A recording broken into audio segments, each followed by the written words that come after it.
You are on to Canal English, and it is news time. At 4, I am Elie SMITH. The headlines. In order to better understand the resolutions taken at the Paris and Marrakesh summits, women of the Congo basins are in Douala. A communal violence in the Nigerian state of Taraba has forced Cameroonian border towns to become refugee posts. Those were the headlines. Women of the Congo Basin Commission are in Douala to better understand the resolutions of the Paris and Marrakech summits on climate change.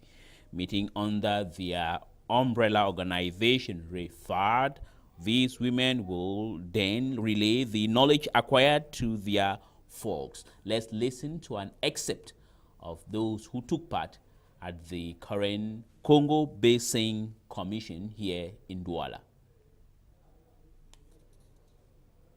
Merci. Donc, cet atelier, il s'agit de l'atelier de restitution des résultats de la COP21 qui s'est tenue à Paris sur le changement climatique et aussi de la COP22 qui s'est tenue à Marrakech. Et cette restitution cible le réseau des femmes africaines pour le développement durable. Il est question que la CEFDAC qui est entendue la conférence sur les écosystèmes des forêts denses humides d'Afrique centrale, qui est une organisation fêtière qui porte... Well, you may have corrected it yourself. The excerpts were not in English, but in French. We'll be going to the Northwest region, where claims over land is reported to be at the center of a dispute between the Mbororos and Bambilas in Gembu, a border village between Cameroon and Nigeria. The Bambilas are claiming ownership over a large portion of land. The conflict has led to several deaths, houses, livestock, and other properties destroyed. Hundreds have fled to Kumbo and other localities in Ndonga, Mantum, and Bui divisions, while Bororo victims who sustained injuries are receiving treatment at the Banso Baptist Hospital.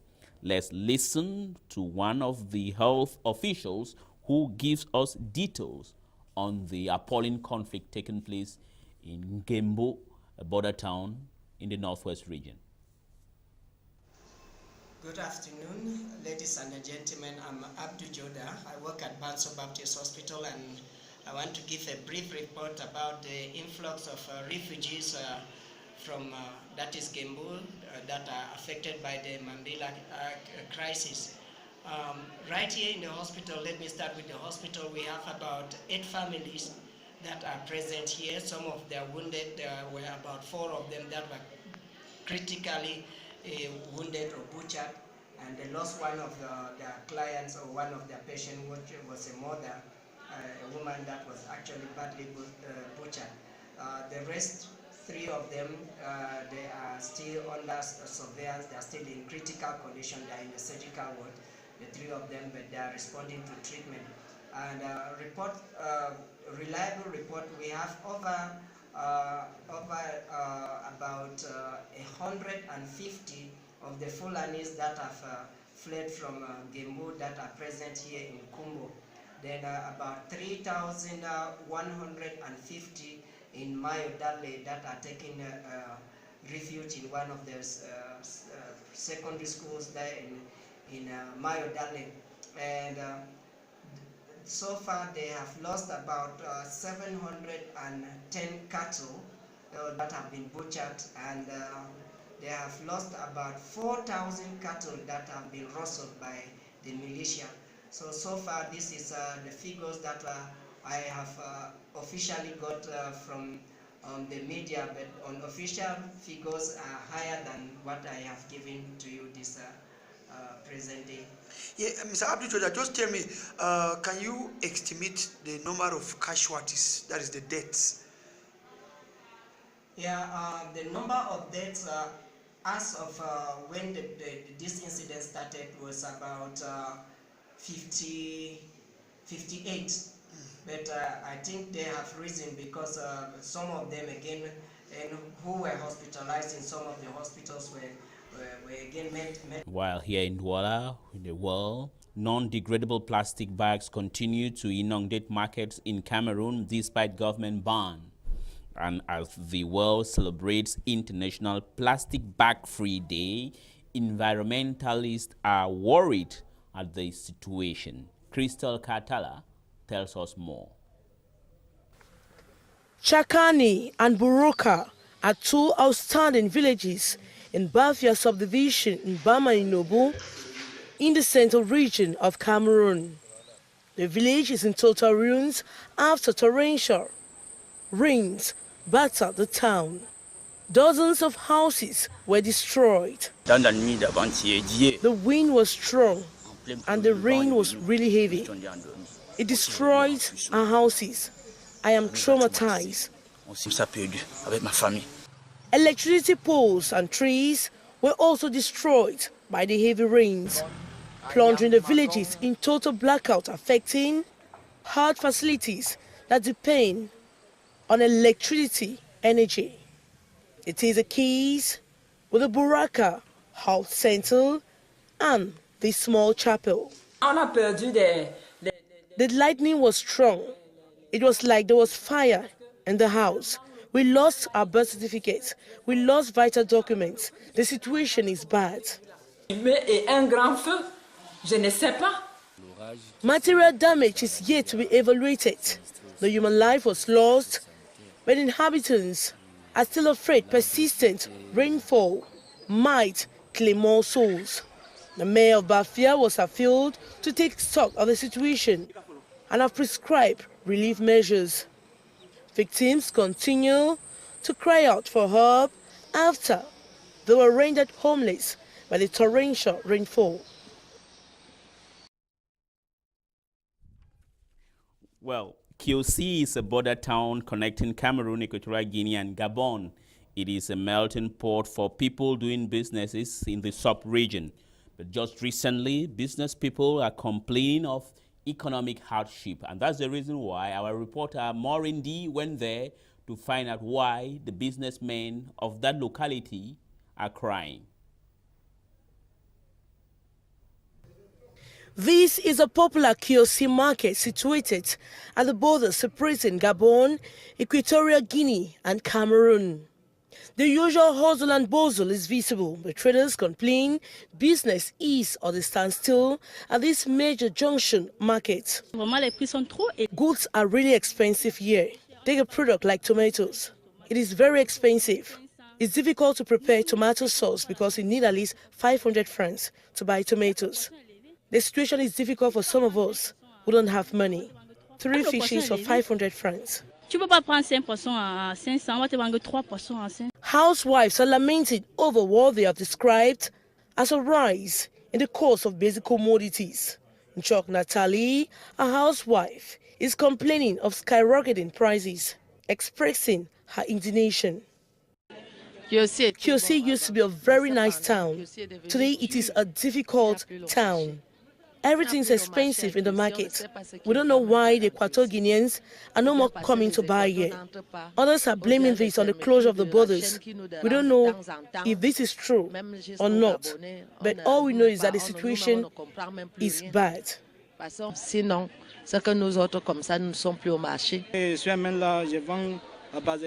Other traders have blamed the socio-economic crisis on the Gabonese and Equatorial Guinean businessmen who buy directly from producers in the farm.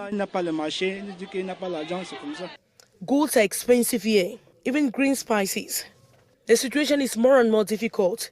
Equatorial Guineans no longer come here to buy, even the Gabonese. We don't know why. Some of them say they don't have money. The high cost of living is reflected even in thrift organization, commonly called Jangi in the local parlance.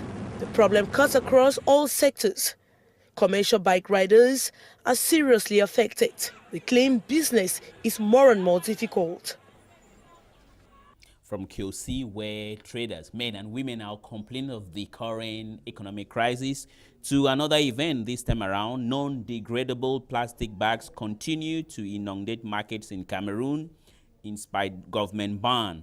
And as the world celebrates International Plastic Bag-Free Day, environmentalists are worried on the situation.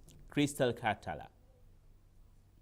Non-degradable plastic bags continue to litter the daily life of the population despite the ban.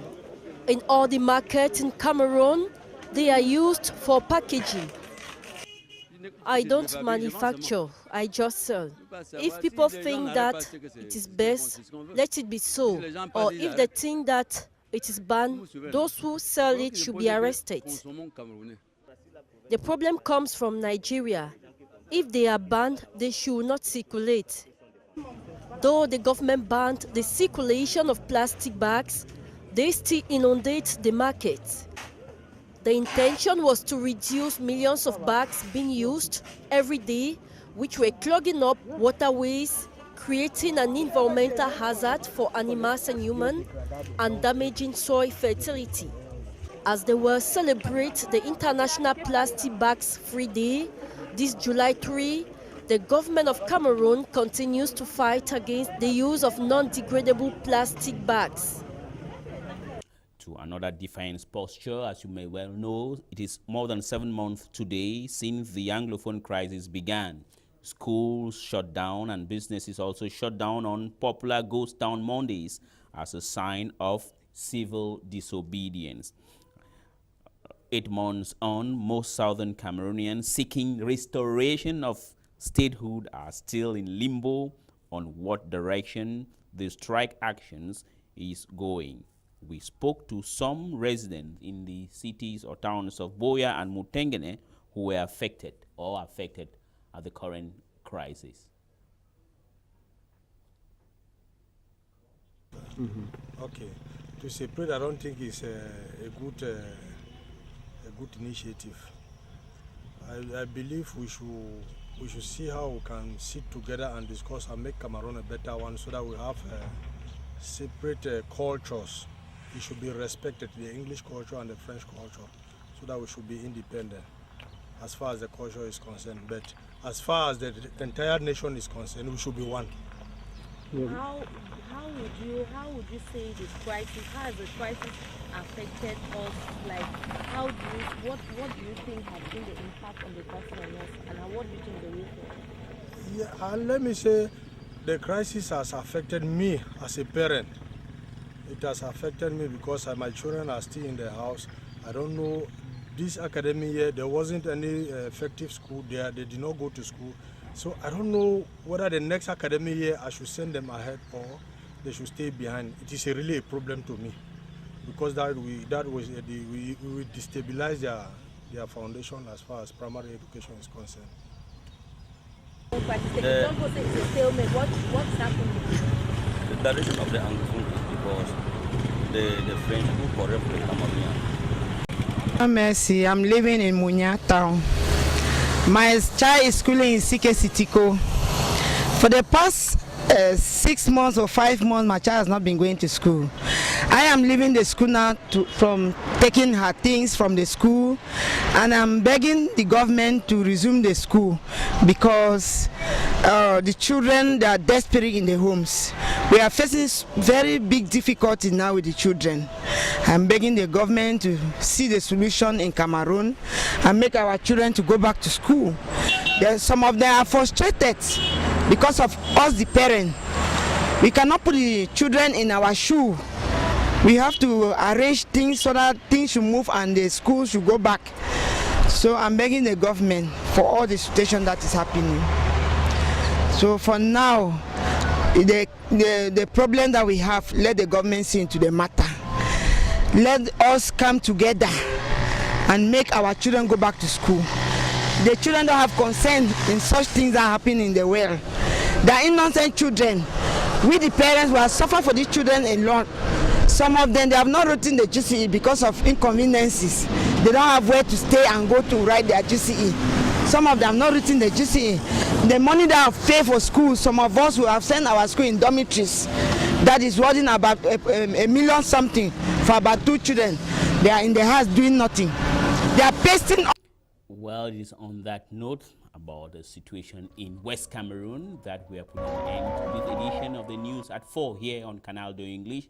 Coming up will be a rebroadcast of the program Obusi, and here at 8 will be standing the one and only Henry Kejang Atembe. Tomorrow is another day, God willing.